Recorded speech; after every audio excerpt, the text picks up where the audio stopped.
Olá pessoal, tudo bem? Então, hoje nós iremos dar encerramento ao nosso capítulo sobre a- o período regencial. Tá? Faltamos nós definirmos aqui o final de duas revoltas para a gente concluir totalmente esse capítulo.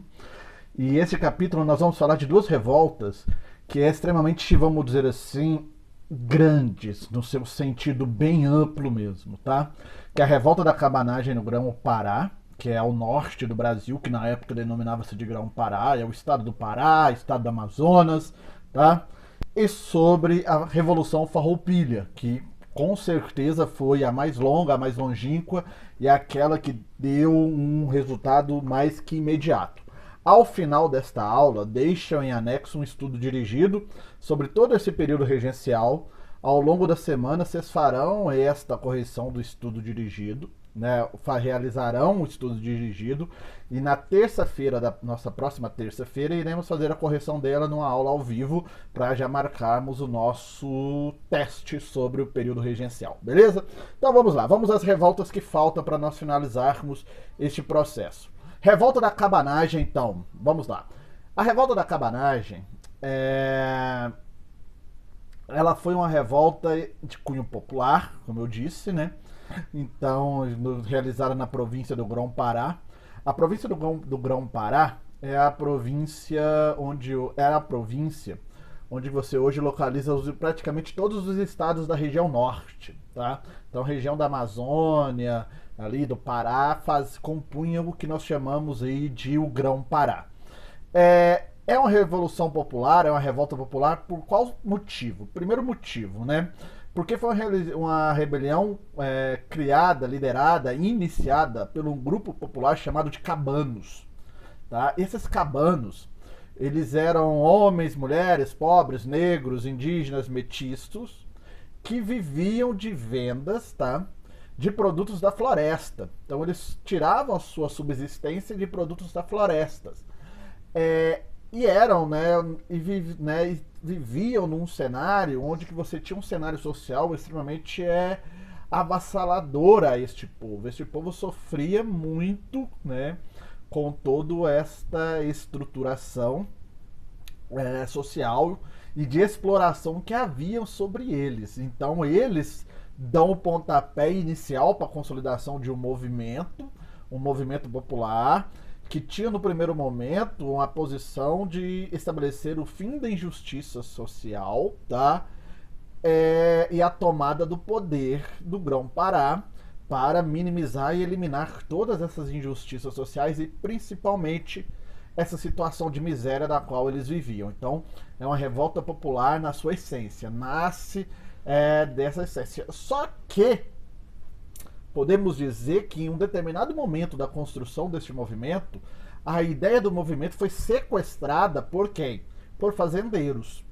Os fazendeiros sequestram a ideia inicial do movimento popular para constituir, né, fazer parte do movimento e se posicionar contra o governo central do Brasil, mais direcionado para interesses econômicos.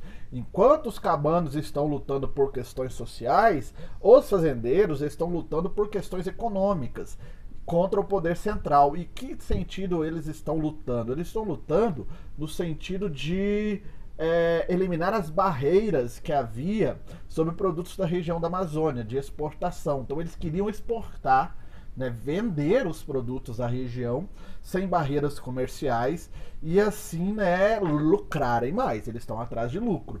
Enquanto os cabanos querem uma questão social, os fazendeiros que sequestram o movimento dos cabanos, eles querem questões econômicas, estão visualizando seus próprios interesses econômicos, estão visualizando os seus próprios interesses na região. Ó, foda-se para a questão popular, né? Então,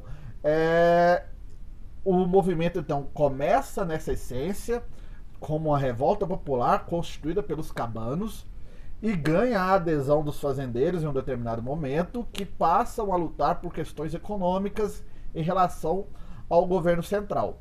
Ok. Só que num determinado momento esses fazendeiros abandonam o barco. E por que eles abandonam o barco? porque eles perceberam que os populares, né, os cabanos, traziam consigo, né, com eles, ideias populares e que prejudicariam a própria estrutura dos fazendeiros, como, por exemplo, né, o fim da escravidão e a distribuição de terras. Os populares não abriram mão de declarar o movimento como um movimento popular que vai defender o fim da escravidão e um projeto de distribuição de terra entre os pequenos proprietários. Ou seja, eles já estavam pensando em reforma agrária, né? Então, os fazendeiros percebendo que isso não vai dar, né, cara? Nós vamos lutar, nós vamos fazer parte de um movimento tal que vai, né, lutar contra nós mesmos, contra nossos interesses, contra situações que nos beneficiam, que é a escravidão e a concentração de terras. Aqui que eu vou lutar, ficar do lado desses populares, ó, vazaram, né? E mesmo assim, com a saída, né, dessa situação, os fazendeiros, né, os cabanos, melhor dizendo, eles não desistiram do movimento. Deram e continuaram. Em 1835, as tropas cabanas conquistaram a cidade de Belém. Tomaram o poder em Belém. Só que já não era aquela situação positiva para eles mais, né? Porque ali eles não tinham uma estrutura política, então eles tiveram grande dificuldade de governar, porque havia uma falta de organização, havia divergência entre os líderes populares, inclusive houve conspiração e traição dentro do movimento dos cabanos. Então, quando eles tomaram poder assim de uma forma tão abstrata, tão frágil, que eles não conseguiram estabelecer um processo de organização governamental. E isso né, vamos dizer assim, deu brechas para quê? Para a imposição de um processo de repressão. E essa repressão desceu o cacete, literalmente, né? O governo central impôs uma violência repressiva gigantesca, onde diversos membros dos cabanos chegaram a ser mortos e mais de 30 mil revoltosos foram perseguidos e presos, né, abafando literalmente o movimento. Foi um movimento grande no sentido de número de participantes, mas que não teve uma consistência política, uma consistência organizacional, e isso enfraqueceu o movimento, levando eles a um processo de decadência, mesmo conseguindo tomar o poder da cidade de Belém. Então isso foi a cabanagem.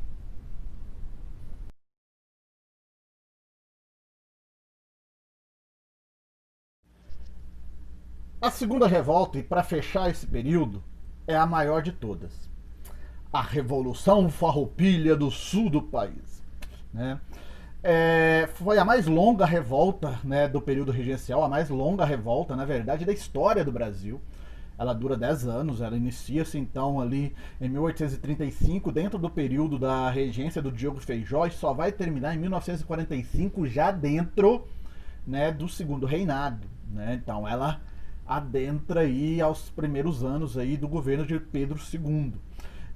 Essa revolta ela se inicia no Rio Grande do Sul, né? E está ligada inicialmente por questões econômicas. Então a construção da Revolução Farroupilha está ligada diretamente a questões econômicas que envolve os estancieiros, que são os fazendeiros do Rio Grande do Sul. Então a Revolta Farroupilha, a Revolução Farroupilha, ou Guerra dos Farrapos, é uma revolta elitista, tá? O Rio Grande do Sul, né, tinha toda a sua economia direcionada à produção agrícola e à produção de carne, tá? Era baseada na criação de gado e na produção de charque.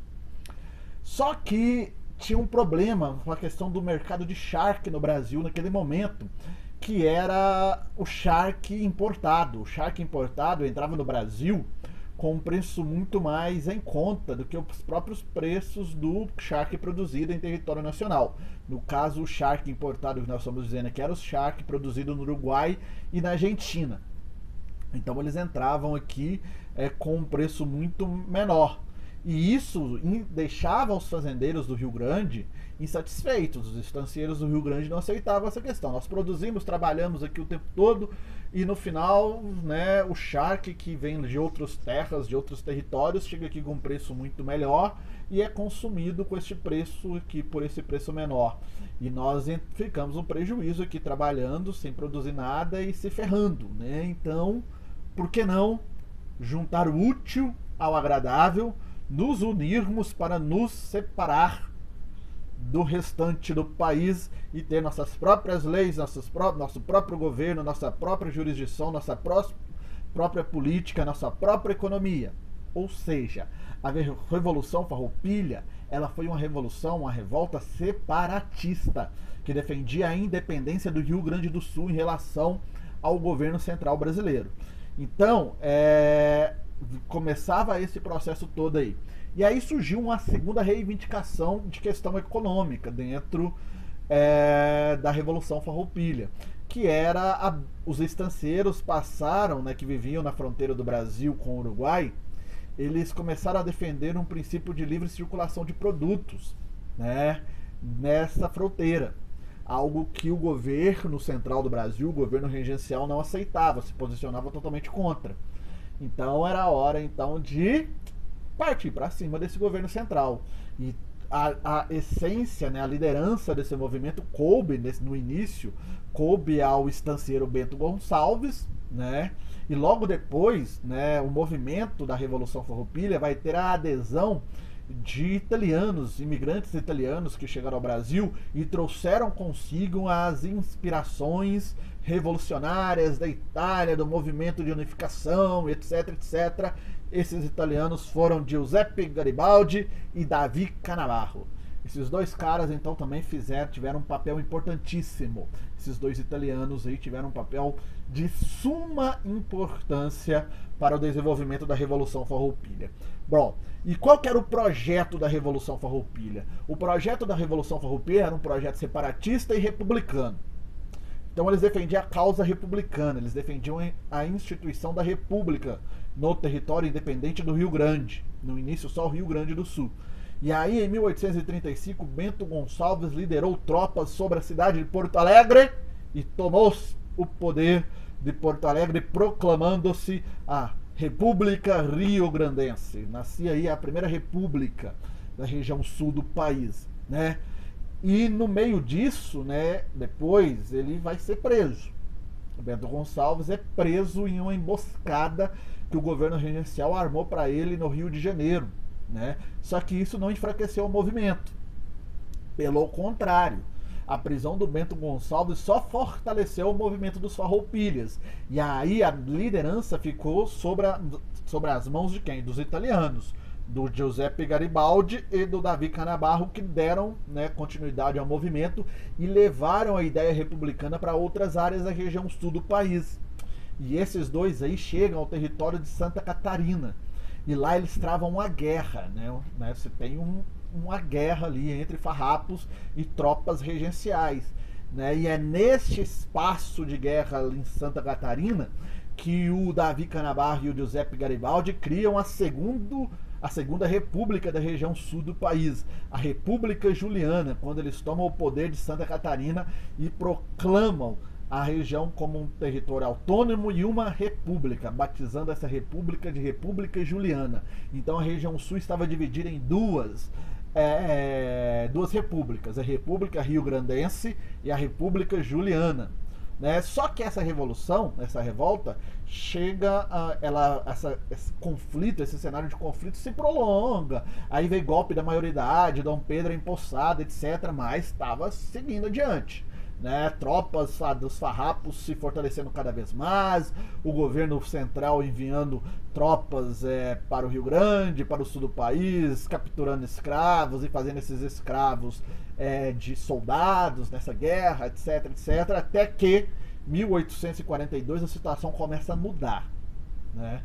E essa situação começa a mudar porque em 1842, já sobre o segundo reinado, já sobre o governo de Dom Pedro, as tropas centrais do Brasil, o exército imperial, passou a ser comandado por Duque de Caxias. E Duque de Caxias, então, estabelece um processo de intervenção militar sobre a região sul do país. Essas ações militares de Duque de Caxias prolongam o conflito, só que dessa vez a prolongação do conflito dá sinais de que os farrapos começam a se enfraquecer. E nesse cenário, o que o Duque de Caxias então começa a idealizar? Começa a chamar as lideranças, né, farroupilhas para mediar acordos de paz. até que em 1845 é assinado definitivamente um acordo de paz. Esse acordo de paz é o acordo do Pancho Verde. E assim, com a assinatura desse acordo, né, chegava-se ao fim da Revolução Farroupilha. Só que com um detalhe: os farrapos só aceitaram assinar o acordo Pancho Verde, o acordo de paz, se eles fossem atendidos com algumas questões. Como? Tá? A não punição dos revoltosos, esses revoltosos serem todos anistiados pelo governo. 2. Incorporação do exército farrapo ao exército imperial. O exército, então, né, os homens do exército do Rio Grande, da região sul, passariam a fazer parte do exército imperial brasileiro, tá? E o direito à liberdade dos escravos fugitivos, tá? Esses escravos fugitivos, então, eles passaram a ter o direito à liberdade, e assim, né, o governo imperial acatou todas as reivindicações vindas dos farrapos, e aí se fechou este acordo de paz, dando fim à mais longa revolução do Brasil, a Revolução Farroupilha.